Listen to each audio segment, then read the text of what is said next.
Hi friends, come on in, grab your coffee or your water, and let's sit together as we open Exodus chapters 5 and 6. We are picking up right where we left off. Moses just met God at the burning bush and said yes to God, and now he is heading back to Egypt with God's promise and power behind him and Aaron. Let's see what happens next.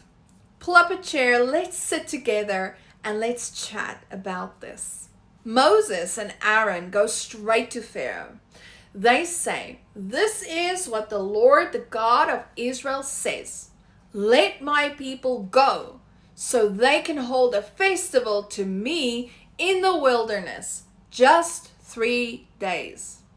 Pharaoh looks at them and says, "Who is the Lord that I should obey him? I don't know the Lord, and I'm not letting Israel go." Pharaoh worshipped many gods. He knew Ra, Osiris, Isis, all of them, but he did not know Adonai, the one true God.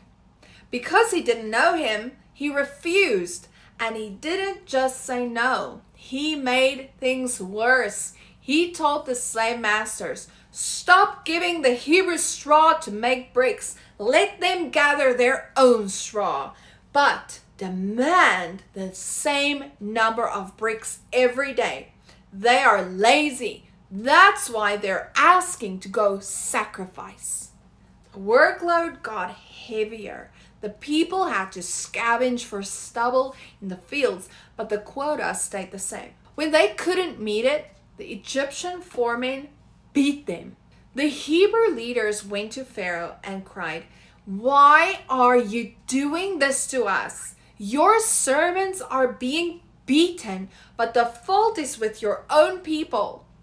Pharaoh shot back, "You are lazy. That's why you are asking to go sacrifice and worship.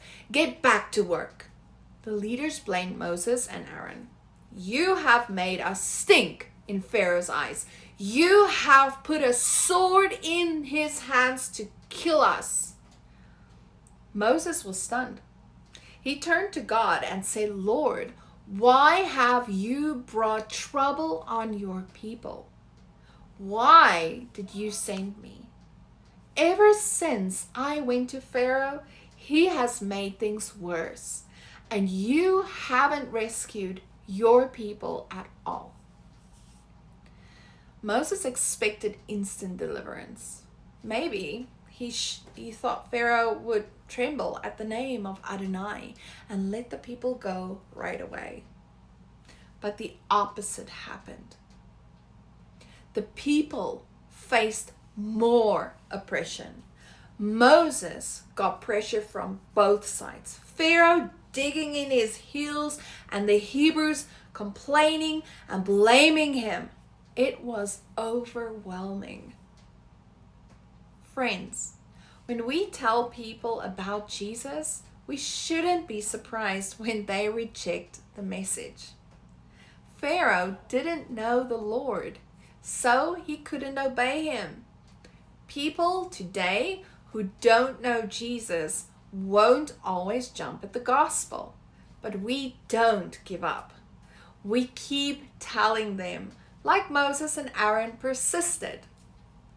We share the good news, we live it out, and God changes hearts. Acts 2 shows the Holy Spirit moving through Peter's sermon. Matthew 28 verse 19 through 20 gives us the permission to make disciples. Colossians 4 verse 5 says to be wise in how we act toward outsiders. 2 Timothy 4:2 tells us to preach the word in season and out of season. We keep going. God does the saving. We share the message. God changes hearts. When Moses felt crushed from every side, he didn't complain to people. He turned straight to God. Complaining to others will usually add stress, or they will make it about themselves.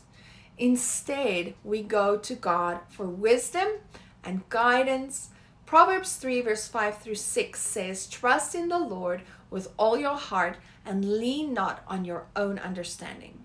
James 1 verse 5 promises God gives wisdom generously to anyone who asks. Psalm 55:22 says, "Cast your cares on the Lord and he will sustain you."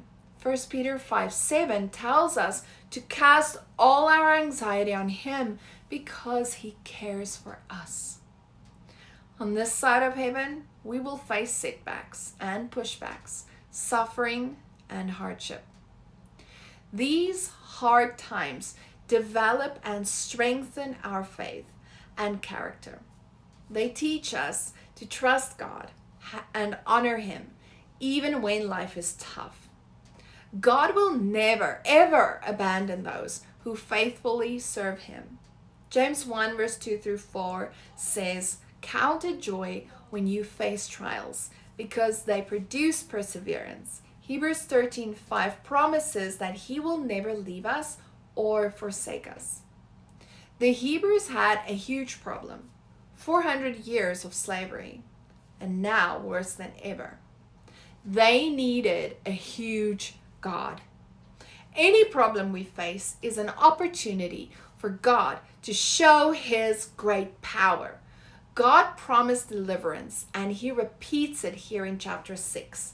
"I am the Lord, I will bring you out from under the yoke of the Egyptians. I will free you from slavery. I will redeem you with an outstretched arm and mighty acts of judgments. I will take you as my own people, and I will be your God." It wasn't instant. It was a process. It took time. There were setbacks and struggles, but God is faithful to his word.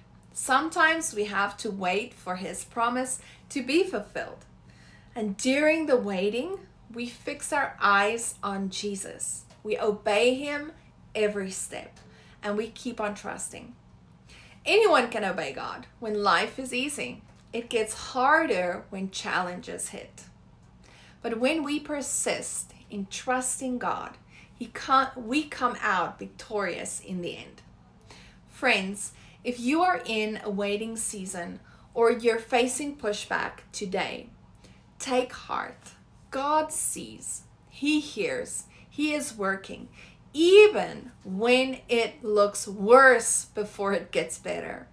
Turn to him. Trust his timing. He is the same God who brought Israel out, and he will bring you through too. Thank you for joining me on this step through Exodus. If today's chapters have encouraged you to keep trusting in the Lord, keep waiting on him, and keep persisting in sharing the gospel, please share this video with someone who might need that same encouragement and hope. God willing, I will see you tomorrow for the next part. And until then, keep your eyes on God, the God who sees you, the God who delivers you. And remember that you are deeply, deeply loved. Shalom.